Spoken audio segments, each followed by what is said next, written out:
Assalamualaikum warahmatullahi wabarakatuh. Nama saya Rahmadiah Amalina Syaida. Saya dari Fakultas Ilmu Tarbiyah dan Keguruan dari Program Studi Pendidikan IPS. Di sini saya akan menyampaikan tentang sosialisasi protokol kesehatan 5M dan juga pentingnya vaksinasi. Ayo, lindungi diri dan keluarga dari COVID-19. Protokol kesehatan adalah upaya kesehatan masyarakat yang merujuk pada sejumlah tindakan yang perlu dilakukan dalam rangka promosi kesehatan dan pencegahan penyakit. Wabah corona di Indonesia masih belum mereda. Tambahan kasus baru corona masih terbilang tinggi. Lantaran masih tingginya tambahan positif corona, pemerintah meminta masyarakat memiliki tanggung jawab yang tinggi dan kolektif untuk mematuhi protokol kesehatan.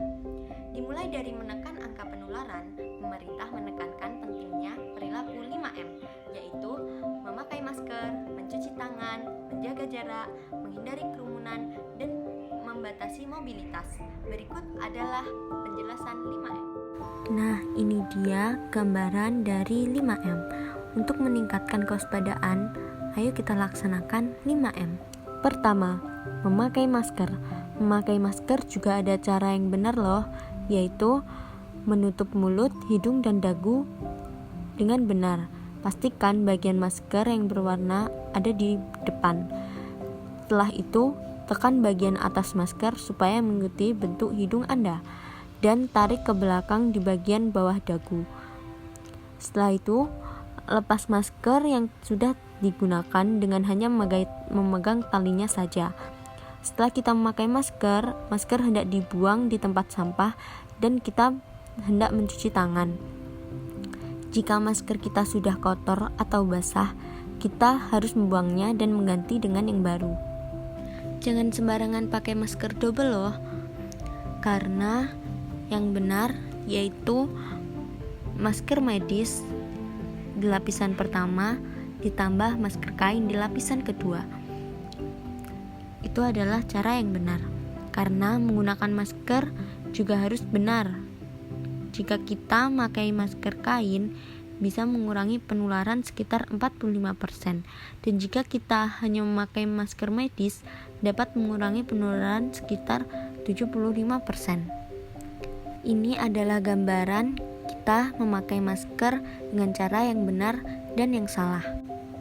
Yang kedua adalah mencuci tangan. Di sini saya akan menjelaskan 6 langkah cuci tangan yang benar. Yang pertama, gosok kedua telapak tangan. Yang kedua, gosok punggung dan sela-sela jari tangan kiri dan kanan dengan sebaliknya. Yang ketiga, gosok kedua telapak tangan dan sela-sela jari. Yang keempat, jari-jari sisi dalam dari kedua tangan saling mengunci. Yang kelima, gosok ibu jari kiri berputar dalam genggaman tangan kanan dan lakukan sebaliknya. Yang keenam, gosokkan dengan memutar ujung jari-jari tangan kanan di telapak tangan kiri dan sebaliknya. Ketiga, menjaga jarak. Menjaga jarak adalah kondisi menjaga jarak dengan orang lain agar tidak terjadi penularan. Menjaga minimal 1 meter dengan orang lain untuk menghindari terkena droplet dari orang yang bicara, batuk, atau bersin, serta menghindari kerumunan, keramaian, dan berdesakan. Yang keempat yaitu menjauhi kerumunan. Menjauhi kerumunan merupakan protokol kesehatan yang juga harus dilakukan. Kerumunan merupakan salah satu tempat penyebaran COVID-19. Semakin banyak dan semakin sering bertemu orang, maka kemungkinan terinfeksi COVID-19 semakin tinggi. Oleh sebab itu, hindari tempat keramaian, terutama bila sedang sakit atau berusia di atas 60 tahun atau lansia. Menurut riset, lansia dan pengidap penyakit kronis memiliki resiko yang lebih tinggi diserang COVID-19. Bila terpaksa harus berada di kerumunan, jangan lupa selalu memakai masker. Stop berkumpul bersama rekan kerja, teman dekat, ataupun saudara tanpa menggunakan masker. Di masa pandemi ini, kita janganlah membuat suatu konser, party, atau apapun yang bertujuan untuk berkumpul, karena itu akan menyebabkan peningkatan dari penularan COVID-19. Yang kelima yaitu mengurangi mobilitas. Jadi, semakin banyak menghabiskan waktu di luar rumah, maka semakin tinggi pula kemungkinan terpapar virus ini. Oleh sebab itu, apabila tidak ada keperluan yang mendesak, tetaplah berada di rumah. Lakukan aktivitas dari rumah seperti belajar, berolahraga, beribadah, bekerja, dan lainnya.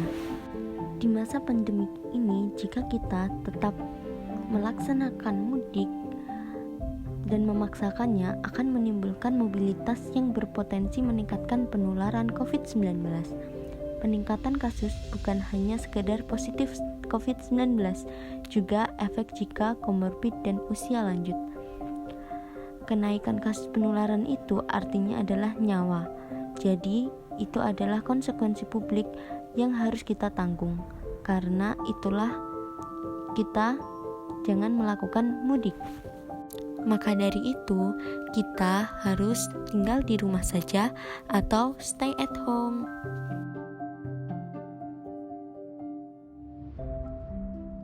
Pentingnya vaksinasi. Vaksin merupakan produk biologi yang berisi antigen berupa mikroorganisme atau zat yang sudah diolah untuk membuat kekebalan tubuh secara aktif terhadap suatu penyakit tertentu. Pemerintah saat ini mengupayakan pelaksanaan suntik vaksin COVID-19 untuk seluruh masyarakat Indonesia. Pemberian vaksin merupakan solusi yang dianggap paling tepat untuk mengurangi dan memutus rantai penularan COVID-19. Tujuannya memberikan kekebalan spesifik sehingga hanya akan mengalami gejala yang ringan. Berikut adalah penjelasan vaksin. Namun, perlu dipahami bahwa sebenarnya pemberian vaksin bukan berarti membuat kita tidak bisa terpapar virus COVID-19. Maka dari itu, bagi yang sudah mendapatkan vaksin, bukan berarti boleh mengabaikan protokol kesehatan ya. Harus tetap diterapkan terutama 5M. Setelah kita divaksin, kita akan mendapatkan sertifikat vaksinasi. Sertifikat vaksinasi juga bisa menjadikan syarat untuk perjalanan domestik atau internasional.